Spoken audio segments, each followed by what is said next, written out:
అది 5 నిమిషాలు gym gym gym gym అంటుంది.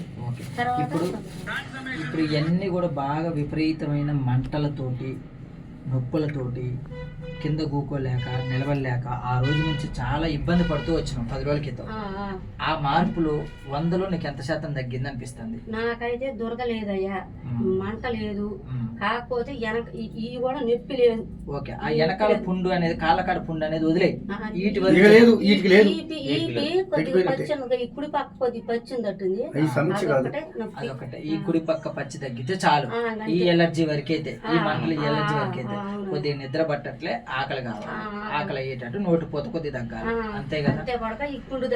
ఆ పుండు తగ్గిపోవాలి అంతే. ఈ రోజు నువ్వు సాపి అవుతుందా?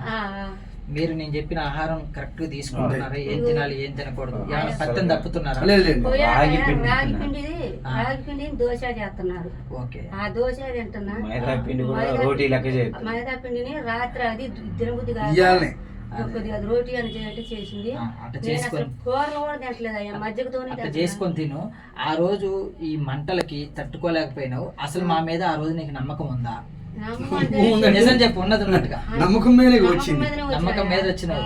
కానీ నేను ఆ నమ్మకాన్ని మీకు నిలబెట్టినా లేదా? నిలబెట్టిన అయితే మేము ఆ రోజు చెప్పారు, ఇన్ని సార్లు తిరిగిన ఏడకు పోదాం, ఇది ఒక్కడు చూస్తా, తర్వాత నాకు తరం ఎట్టుంటే ఇదమ్మా. ఈ కాలు కాడిది కూడా నొప్పి పూర్తిగా బయట చేస్తా. ఇప్పుడు ఈ 5 రోజులకి ఇస్తాను. ఈ 5 రోజులు ఇంజక్షన్ పెడదాం. ఈ 5 రోజులు ఇంజక్షన్ తగ్గిపోతాయి.